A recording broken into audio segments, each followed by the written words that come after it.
Greetings, YouTube. The doctor is in. Dr. Urias Papers here, coming at you with another commentary on Dungeons & Dragons. And today on the Dr. Spell Prognosis, we are talking about the spell Hypnotic Pattern.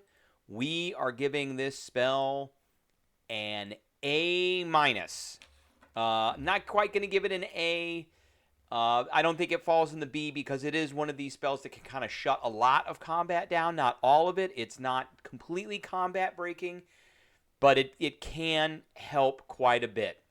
So don't forget to hit that subscribe button. If you like this video, hit the like button. And if you have any questions or comments, please leave a question or a comment. So it is a 3rd level spell that is usable by bards, sorcerers, warlocks, wizards, Oath of Redemption paladins. Not really sure why that's there.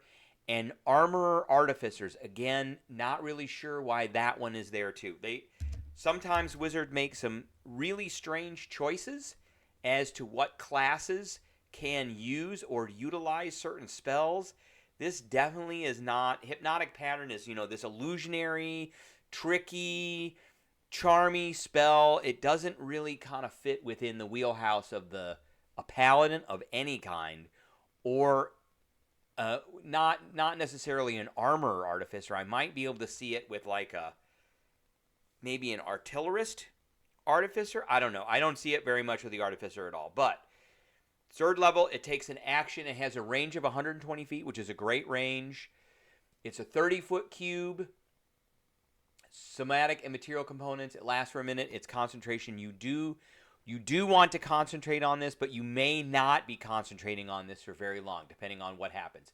It's the wisdom saving throw, so we always want the mental saving throw. Wisdom is the worst one for us. Most things have out of wisdom, intelligence, and charisma, wisdom is usually their highest stat, but usually it's pretty low anyway. So twisting patterns weave through the air inside a 30-foot cube within range. They appear for a moment and then they vanish. So it's like a flash of rainbow colors. Each creature in the area that sees the pattern has to make a wisdom saving throw. On a failed save, the creature becomes charmed for the duration. While charmed, the creature is also incapacitated and has a speed of 0, so incapacitated means creature can't take actions or reactions. They can still move, but because this says they have a speed of 0, they're stuck.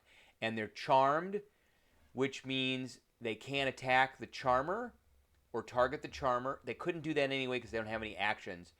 And the charmer has advantage on any ability checks to interact socially with the creature. So the spell ends for an affected creature if it takes any damage, or if someone else uses an action to shake the creature out of the stupor. So I want to talk about this. This is ability checks only. So in a role-playing manner, you could flip this out, and then you could start talking. If things are getting heated with a particular role-playing encounter, you can flip this spell out, kind of pause everything. It may be construed as a violent act, maybe not. And then you can kind of talk your way through what you need to talk and diffuse the violent situation. You get advantage because they're charmed and they are a captive audience at that point. So that's one thing. In combat, if you're going up against a big group of creatures and you kind of want to slow things down and focus, or have the group focus on one creature, this is a good one to do. This is not a good one to do against one creature only, like a boss fight where there's one boss. Not really a good idea. You're gonna flip this out, and as soon as they take any damage, it's done. You're gonna be done concentrating on it. So you might get around to do this. You might ready this to cast this when something happens. Readying this is always a good option because you interrupt them, and then you cast this, and then they're done. So you could use this like against a spellcaster who is getting ready to cast a spell. You can ready this to go, and presto, changeo, blammo, you hit them with it, and they could lose their spell, or it won't go off.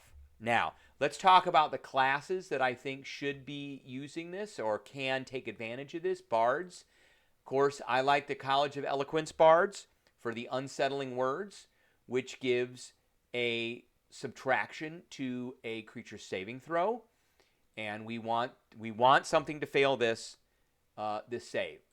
For sorcerers, I like the Wild Magic Sorcerer because we got Bend Luck at 6th level. Again, for 2 sorcery points, you can subtract a d4 from their saving throw. For the Wizard, I like the School of Divination, not the School of Illusion. School of Illusion is okay, but it really has nothing to do with these types of charmy spells. But the School of Divination is you can use the Portent to roll 2 d20s, and if you have bad rolls, you can give them away for a saving throw.